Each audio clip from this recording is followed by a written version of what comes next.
as I said, I was born in Brussels, Belgium in 1935. And my mother and my father lived in an apartment above a bakery. And we had a very nice life. The family got together for the holidays. We used to go out. We used to go to the park. And we really were very close. We had no problem. Everybody in Brussels treated us wonderfully. My dad had a nice business, and people from Brussels would come to him to have their clothes made. We just were like everybody else. And then in 1940, as a child, you don't know what's going on.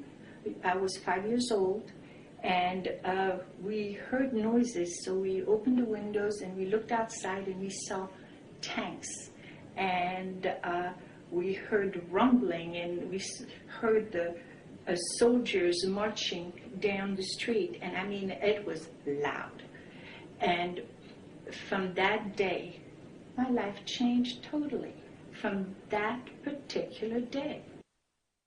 At the age of 5, I was going to kindergarten, and I had a lot of friends, and everybody, I mean, it was just as if I was like everyone else. But then, within a short while, we were asked to wear Jewish stars on our clothes. We were told that every Jew had to wear a star, and I'm so sorry because I did have pictures of that. And for some reason, those particular pictures, I don't have anymore. I don't know how long it's been, those pictures are gone, since I lost everyone and everything during the war. This is truly the only thing I have, that wherever I went, whatever happened to me, this always stayed with me. But this is it, nothing else with the pictures. This was a picture of my dad. His name was Nathan, and I think he was maybe 2 or 3 years. It was about 2 or 3 years from the time that this picture was taken. So why don't I tell you something about my father? From what I understand, my father was in the underground in Brussels.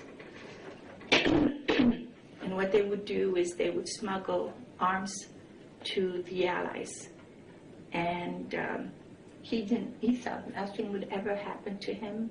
He said he'll go on working as he did before. And he really did not think that he should fear the future. So unfortunately, he was going to a client one day on a streetcar in Brussels, and the Gestapo stopped the streetcar and checked everybody's identification. They took my father out their streetcar, and he was deported to Auschwitz and interrogated. And in case you wonder, how do I know all this? I do have a cousin who survived the Holocaust, and she was in Auschwitz. And she could tell when my father had been interrogated.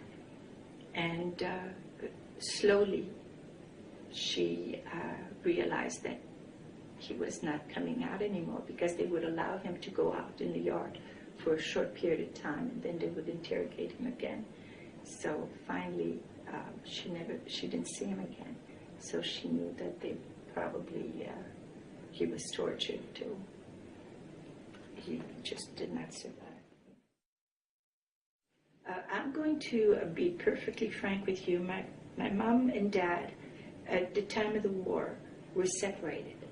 They did not live together. So if my mother had to go out, she had these neighbors who watched me. So they really were so wonderful. And for me, they were my grandparents. I really didn't think of them as anything else. And what I have here, if you notice, there are a few letters. They're hard to read, but I can read them. They're written in French. And these were letters written to me by the people who saved me during the war. The name of the people were Lambert and Leah, and the last name was Sabaux, Sabaux. They were wonderful elderly people. they had been musicians. And during the war, things were getting hard already. And I remember that Lambert Sabu would get up early in the morning, maybe 4 or 5, and he would go and start the furnaces in office buildings. And then from there in the afternoon, he would help people move furniture on wheelbarrows. And then in the evening, he would go to one of the cafes and play the drums. This is how he, the life that I remember during the war, that the people who saved my life, and his wife played the piano. She had been a concert musician. As I said, they were elderly people already, but they risked their life to save mine. And they did teach me how to play the piano. And at the beginning of the war, they would even take me to the cafe, and I would sit and listen to him play. And slowly, I stopped going, and I was forbidden to go to school. I was 6 years old at the time, and from the time I was 6 years old until 1945, I did not get any education at all. One of the teachers tried to come to my house at first, but she feared for her life. And another time they tried to get me to go to another school under an assumed name. And the principal warned the people that I lived with. They said, look, we don't want to worry you, but we have to make sure that you realize that if this child happens to be Jewish, the Gestapo will come and take her away.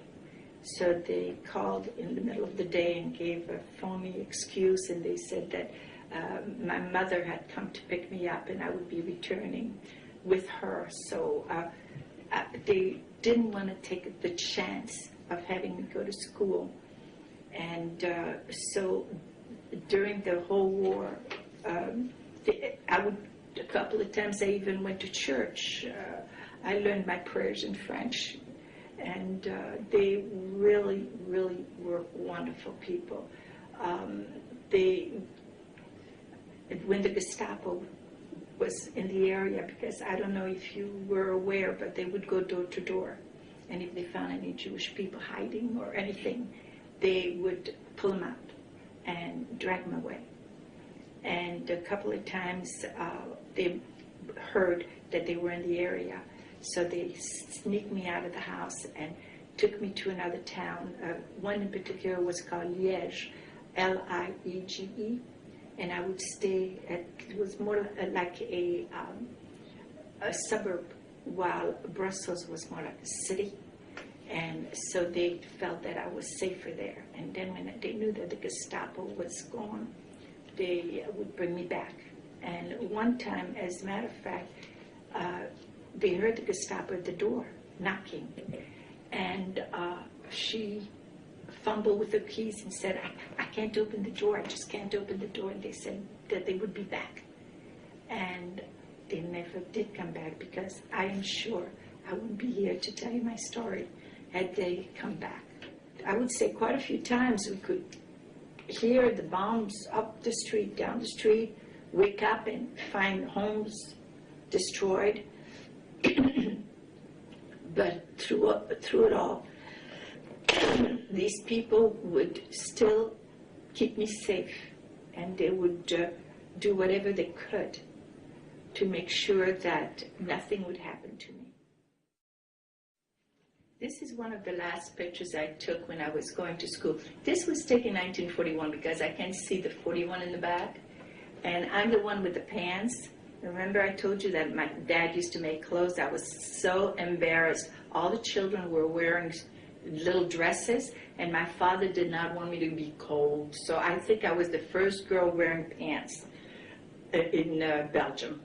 And there was no problem.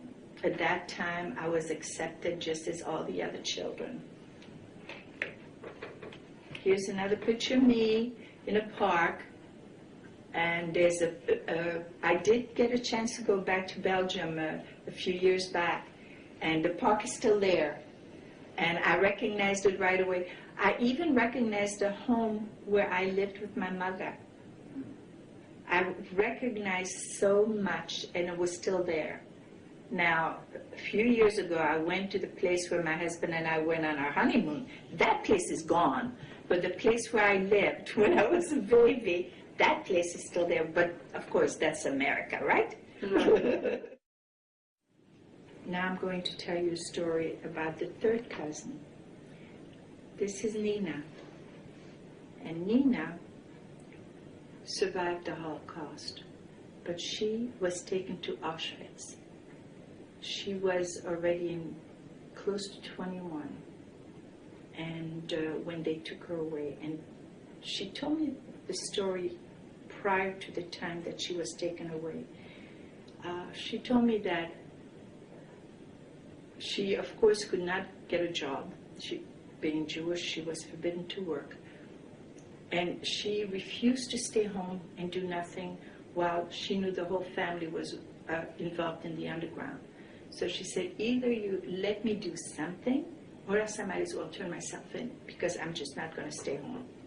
So they allowed her to smuggle arms in the basket that she would ride a bicycle and smuggle arms, and she would put like bread and over it she would put like a towel, making people believe that she was just buying food. And she told me that someone turned her in.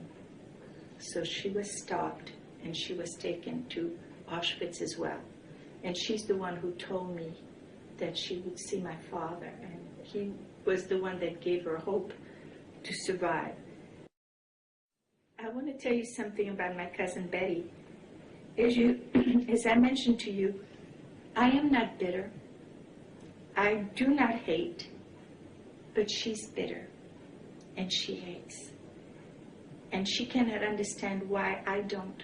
She said, after what we've been through and everything else, I said, Betty, look at what you got now.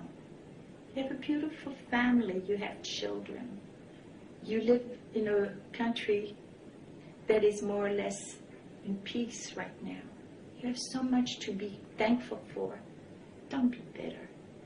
So she said, you know, you're right. And that we have been corresponding since. And it is a wonderful thing to know that there's someone out there that has gone through what you've gone through and that you still have this closeness with. But I will say that after the war, children who survived the war and who lived with people who saved their lives as I did, if they happen to have had a surviving relative, the relative had the right to go to court and get these children with the family. And this is what happened with me, is that my aunt, my cousin was in concentration camp, my aunt was hiding, and she survived, and so did my uncle. So after the war, they brought these beautiful people who took care of me to court. And they said that it was only right for me to go back to live with my family. They decided during this entire procedure they would send me to a camp, a children's camp. And I sent a letter to the people that I lived with during the war. And the address is on the cover here. It's 136 Mullen Street, and in French it would be Rue du Moulin. And the camp I was staying at was Village Johanna. So this is on the outside of the card. And on the inside, it doesn't say the year, but it does say so on the outside. And it was written July 20th, and I'm translating it from the French. My dear Claire, thank you so much for the card you sent. But the reason I wasn't able to answer is that I've been in bed for 15 days. I really was so sick. During the night of July 4th, I had an attack, and I almost passed away. If it wasn't that the doctor came immediately, I don't think I would have been here today. Please come to see me when you return, because you really almost were unable to ever see me again. Loving kisses, Grandma and Grandpa. During the war, I called them Grandma and Grandpa, and as far as they were concerned, I was their grandchild. So this is a definite document as far as the proof that I lived in Brussels during that period of time. Here again is a picture of my cousin Nina, the one that was in concentration camp. And she wrote on it, "To my dear cousin Claire, from your cousin Nina." And this was sent to me in 1951.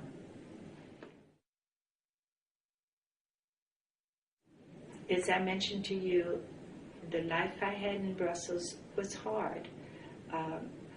We lived pretty much in poverty. I lost both my mother and father. The names I was called and the names I heard from people was worse than what you would call an animal. It was so awful. But yet, because I lived with people who were so caring, I cannot forget the love that I received from them. And to end my story, I would say that the hurt I received, as much as I'm going to repeat, as hard as it was for a child during the war, the consequences of the war can be more tragic for a child than living through it. And as far as tolerance is concerned, I would say that if we treat each other with respect, regardless of religion and regardless of our past, that this will really be such a great world to live in.